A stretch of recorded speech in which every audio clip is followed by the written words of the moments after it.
Welcome to Parev TV. We are going to be connected with Lebanon, and our friends in Lebanon will be giving us a very detailed report of the situation on the ground and the situation of the Armenian community in Lebanon. Let me very quickly say, joining me is Lorig Setrakian, who's been maybe the person who initiated this interview.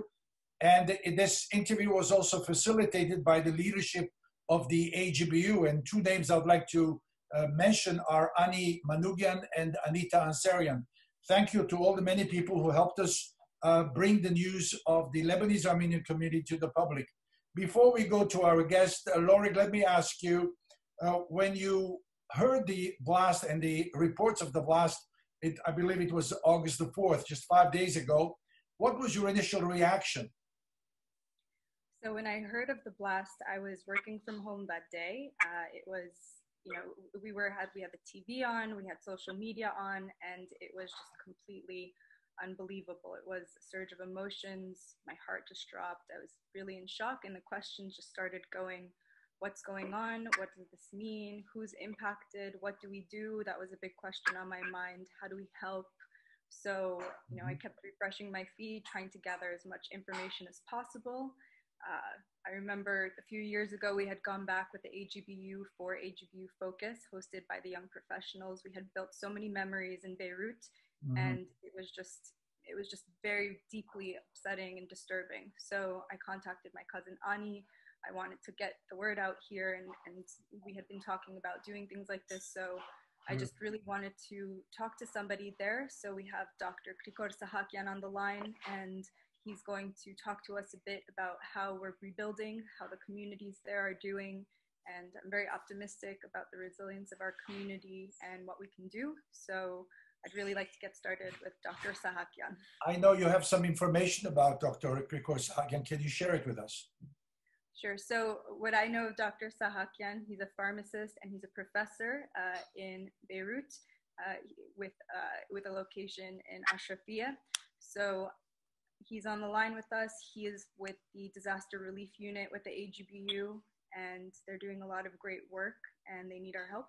So let's hear what they're doing from them. Բոլորս գիտենք, որ դակտաբի օրեր են Լիբանանի եւ Լիբանանահայության։ Անշուշտ բոլորս կուզենք գիտնալ ինչ է վերջին լուրերը, ինչ է գացությունը, ինչ է մտահոգությունը, ինչպես կրնակ ամփոփել այս հարցումները։ Այդում երավն եք ընկալեցինք, որ պայթում են անշուշտ շուրջը բիդի որոշ դամեջը եւ գնանք ինքս հարցը բիդի լուսվի, որովհետեւ որ հարցը շատ մեծ է, իմաստանները անշուշտ չի հասցուցին լաչապ մատկար, որ վիրավորված է եւ այսօր տեսանք, որ նման ծաղեր կան, որ պլադագ են շվախտապար։ Մենք Իվեր այսօր մոտ 150 հոգի մահացած է, բայց շատ հավանաբար անձնական, որ դա չեն գտնված, չեն գիտեր ուր են գալի անհետացած են.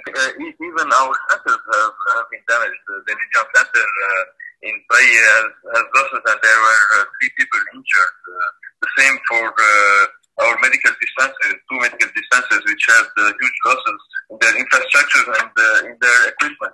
And unfortunately, the blast was very near of all the Armenian areas when most of Armenian people live usually, you know, in Bush Hamoud, of course, you know, in Maram Khair, Hajin, Khalil Badawi, Shemaize. All these areas are areas with high density of Armenian people, unfortunately, and all these people are today impacted by the blast. Yes, definitely. Is there anything else you would like to highlight? You know, we feel we are really overwhelmed with the sympathy of all the Armenian community all around the world, and really, all the sympathy, all the emotion we perceived is how to say, it's really we find it really very comforting. we thank all our donators, really, locally and globally, and you know, the needs are very, very big. So within 2 or 3 days, we'll know exactly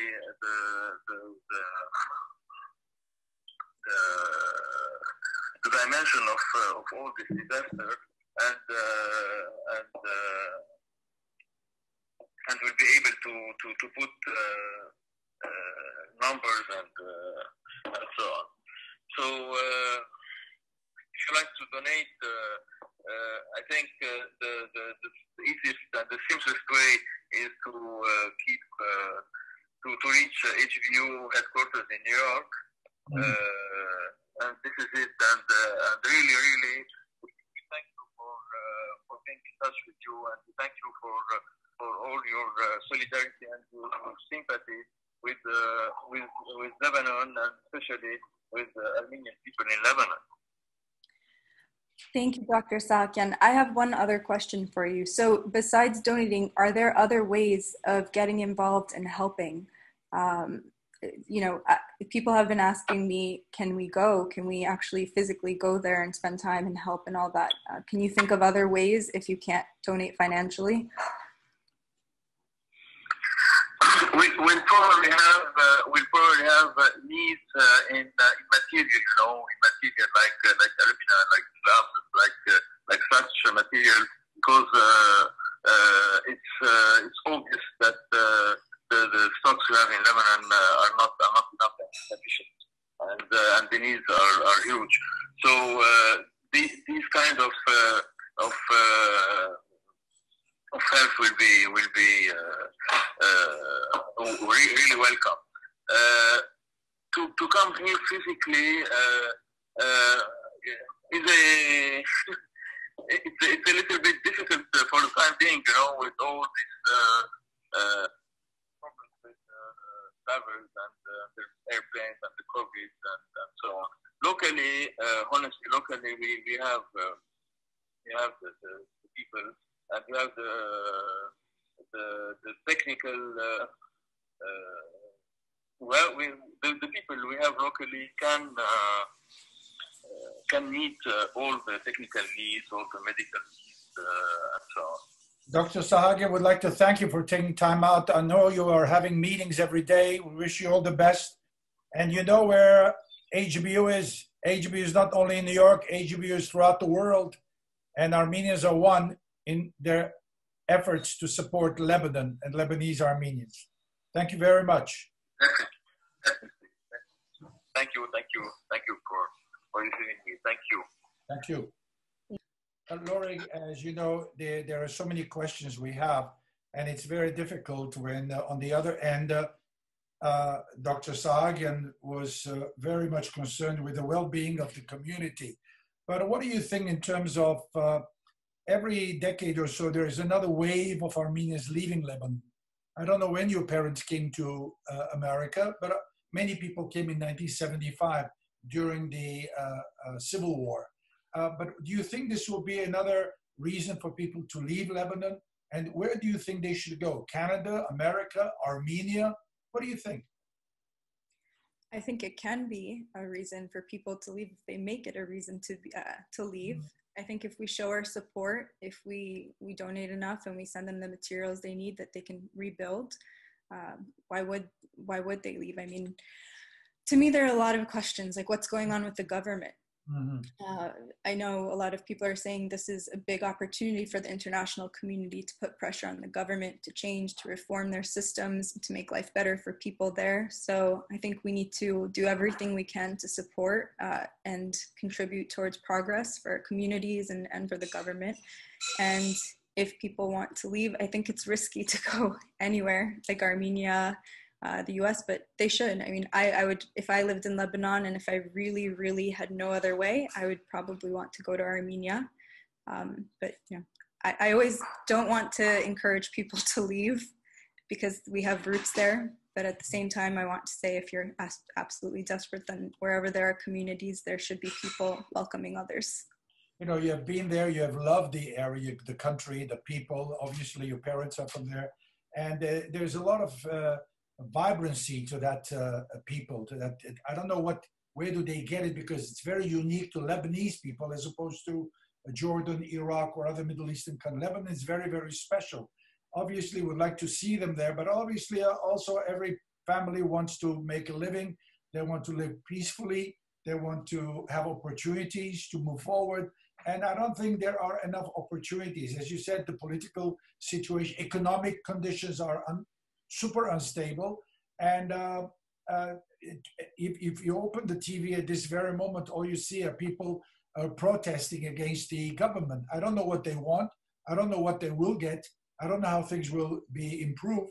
But I was impressed by Dr. Krikor and asking for glass. They need material to fix these buildings. And I don't know if we can do anything.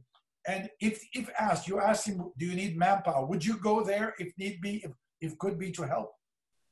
If I can take time off, I would. I mean, I get a lot of vacation days, so I would take a week off, 2 weeks off. I love Beirut, so I would, but they're saying that's not what they want. So I always think, okay, if they have what they need over there in terms of rebuilding, then what can we do here?